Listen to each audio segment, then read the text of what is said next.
Ázsia irányából kiinduló folyamat. Röviden és primitíven fogalmazva, a következő hosszú-hosszú évtizedekben, de lehet, hogy évszázadokban, mert az előző világrendszer is 500 évig állt fönn. Friends, today I want to share with you Viktor Orban's powerful speech, in which he left no stone unturned from the top of the European Union, and especially from Poland. Orban once again proved himself a master of harsh rhetoric, accusing the Polish authorities of hypocrisy. Publicly condemning Russia and speaking loudest for sanctions, Poland continues to do business with Russia, buying oil and gas, which are so necessary for its economy.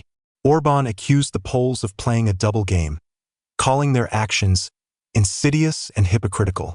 He also stressed that Russia is far from being a gas station with nuclear weapons, as it is often tried to imagine, but a dynamically developing country, overtaking Europe and the United States in some industries. It will be interesting, friends. Get ready to hear something really interesting. Now about the general context. The European Union, with its ambitious climate and energy policies, resembles a tragicomedy. Ursula von der Leyen and her like-minded people are diligently implementing a plan to abandon Russian energy, rely on the sun and wind, while simultaneously destroying their own industry. But reality, as it often happens, makes its own adjustments.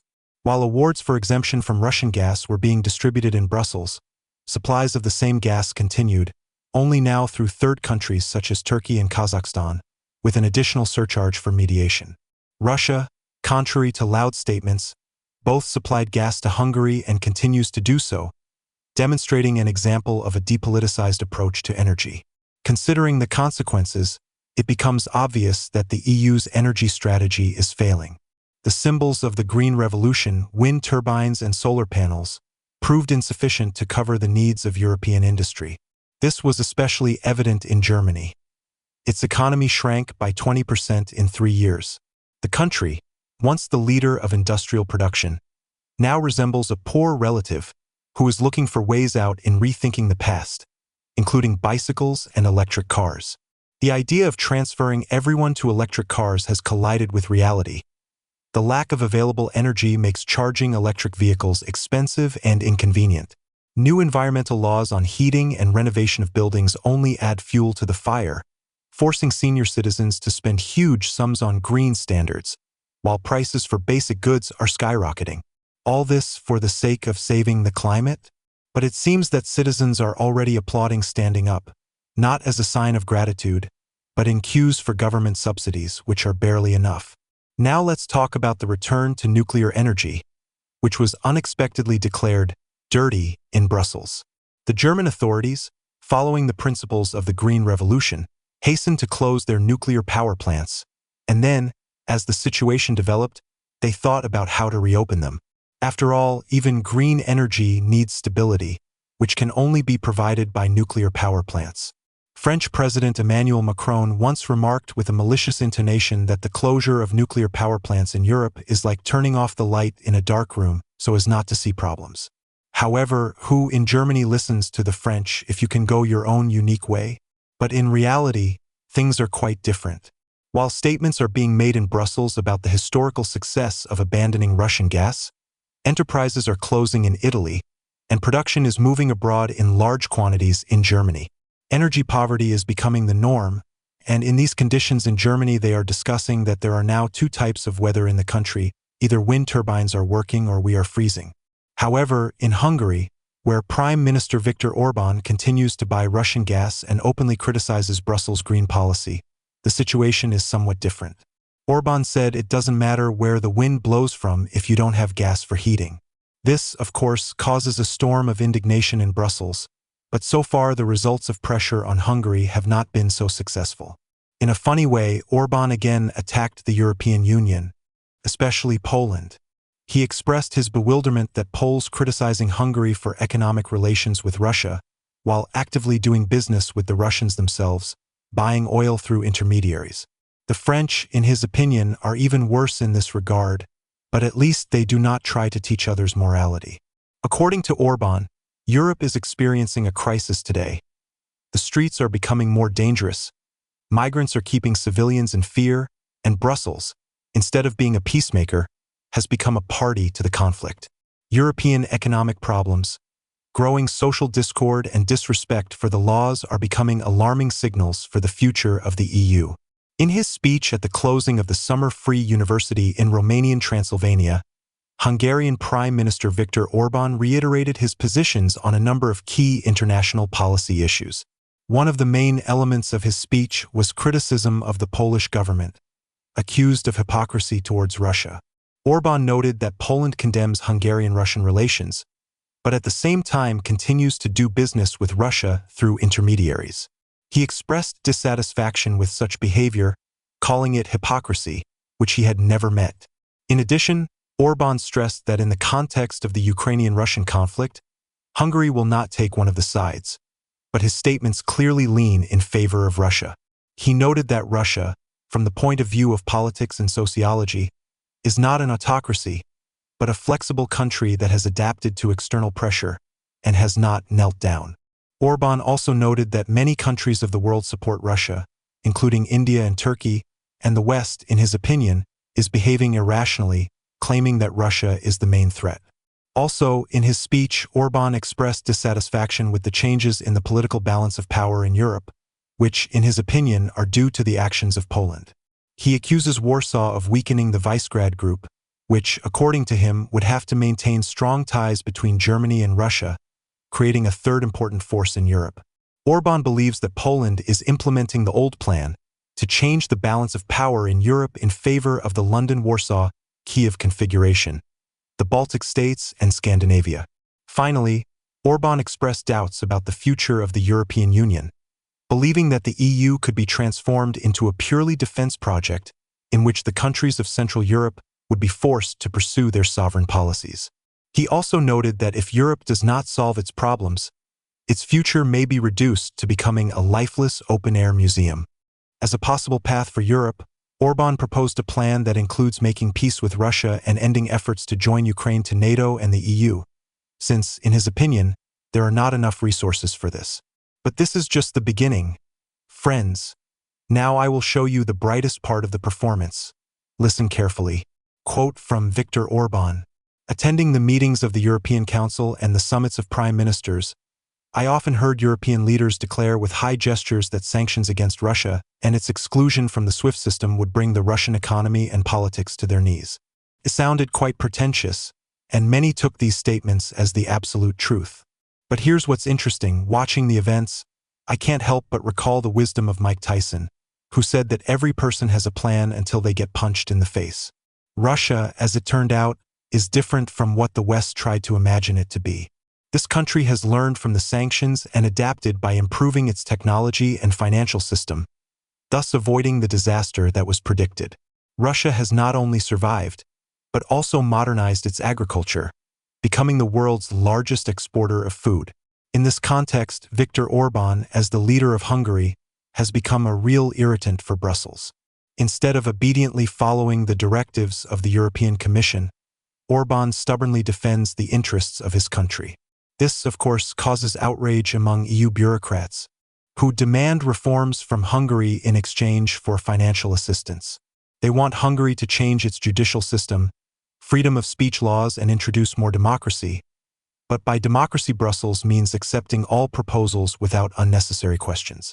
This hypocrisy becomes especially evident when it comes to trade with Russia. Hungary is accused of unacceptable dependence on Russian gas. But at the same time, Germany continues to buy Russian gas through third countries and shout loudly about sanctions, and France increases uranium imports from Russia. This policy of Brussels towards Hungary and other Central European countries resembles a comedy with elements of hypocrisy. European leaders condemn Hungary for contracts with Russia, despite the fact that the same contracts help to avoid an energy crisis. At the same time, they continue to support trade with Russia through intermediaries.